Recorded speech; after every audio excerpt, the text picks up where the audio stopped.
Here's a sample schedule of fall 2021, kind of with all the program components that I just mentioned in place.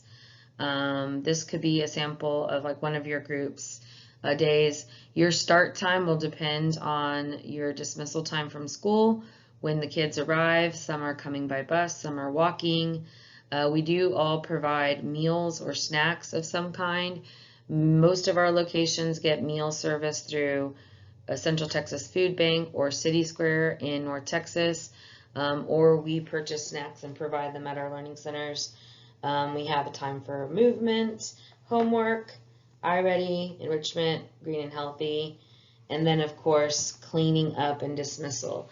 I will say that on the cleanup and dismissal, I do feel like it's everyone's responsibility who uses the Learning Center to clean up and put away as you kind of go through the day. But it's really great when you have the kids assigned to chores, or someone is puts away the chairs, pushes in the chairs, wipes down the tables, takes out the trash. Students feel a real sense of pride, but also community when they're part of the cleanup process. And so it's really great if everybody can kind of pitch in. That way the end of the day is nice and cleaned up, wrapped up. On the enrollment form, parents designate how their student will go home. Either students will be able to walk on their own back to their apartment home, or they will be picked up by a parent. So those designations are made during enrollment time. So if you're not sure, check with your manager to see which students are designated walkers or will be picked up. So here's a little bit more about some resources that we have to start off the school year. As I mentioned, for homework help, you don't really need to have any curriculum or lesson plans planned out. However, sometimes the school year starts off with little or no homework. Sometimes it starts off full speed ahead and kids are bringing a lot of homework. But it's always great for you as the youth program assistant to have a lot of backup activities during homework time. Teachers Pay Teachers is a great website. Education.com, ABC Teach, having workbooks, having lots of books to read. We've recently gotten donations of books. Everybody should have lots of great books in their learning centers, or will soon have great books. It's really great to have options for students. Whenever I had a group of students, I would usually lay out, after homework's done, here's your 3 choices to pick from. I'd have 3 very distinctive activities to pick from. Remember, not all kids are the same, just like not all people are the same. They have a variety of interests, so maybe outline 2 or 3 things that they can select and give them choices. Movement. The Learning Center should all have the Catch curriculum, which is in a yellow box. I think it has like 300 to 400 fitness activities and games there. So you can still use a Catch curriculum. I know many of you have also been using like online fitness with kids from YouTube, Go Noodle, things like that. Again, fitness is just an active time to kind of get kids out and engaged in doing something good for themselves, taking care of themselves. Enrichment activities, we kind of went over this earlier. There's a lot of great virtual field trips out there right now. Cooking, if it's safe to do so.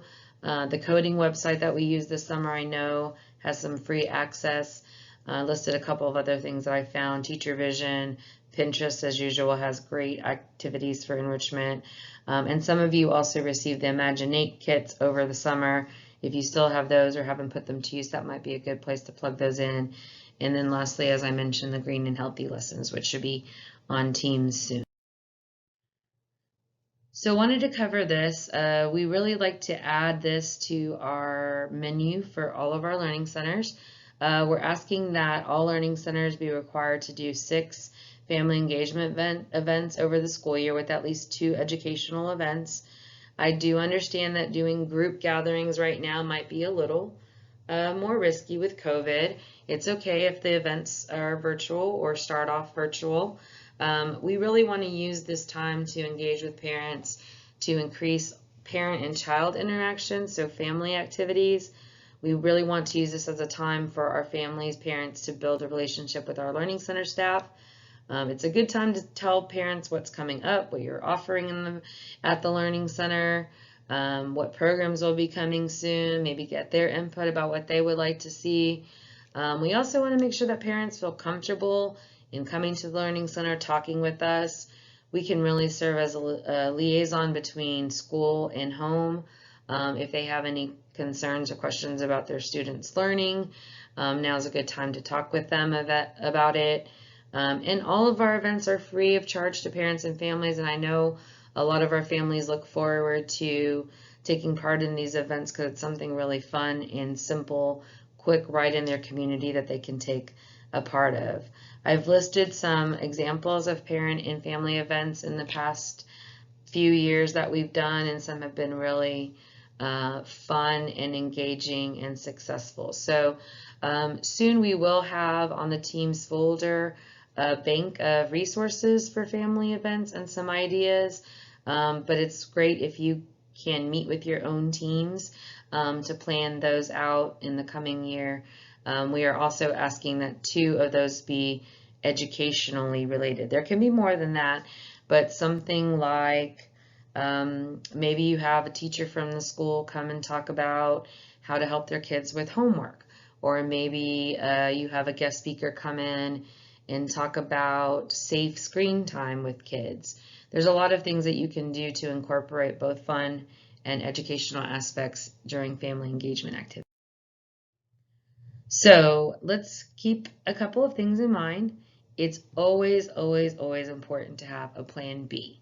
I actually say I like to have a plan B, C, D, E, F, G, because often the plan that you have or the lesson plan won't go as smoothly as you thought it was, or the kids won't be as excited as you thought it was.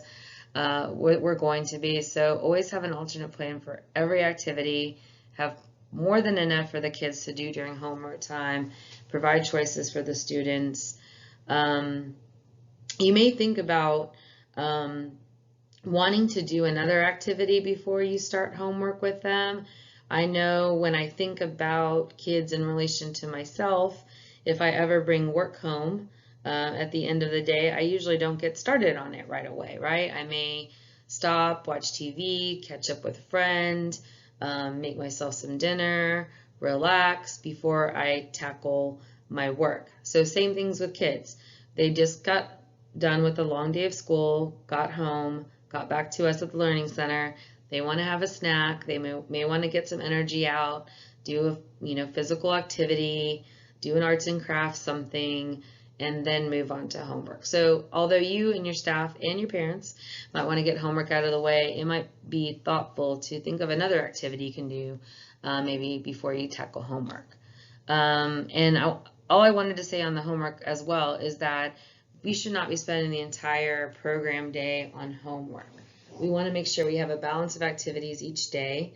So it's really important that you communicate that with parents and make sure that they know that homework is something that they need to also talk to their kids about. Like, what is their goal with their student to complete their homework? So make sure that you communicate that with their parents. Often parents want their children to work on homework 3 hours a day, and that's very challenging for us to do in our program with other students. So make sure you talk through those expectations with parents and kids so there's an understanding of parents' expectations for their kids with homework to get it done during program time, and that parents have a copy of your program schedule so they know when things are offered, how much time you've allotted for every area. And also, lastly, remain flexible. I think we've had to all learn this past year. Sometimes things come up, we're short-staffed, we have to combine groups, or you may have to change up the lesson you plan.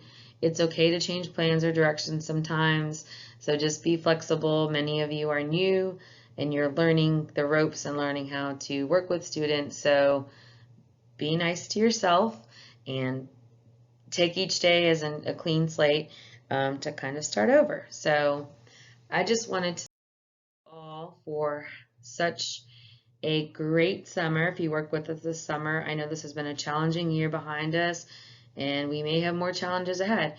I do appreciate everyone's flexibility and your willingness to work with our students in so many capacities this past year and going forward. I hope that you all have a great and successful year with your students. Thank you so much. To add.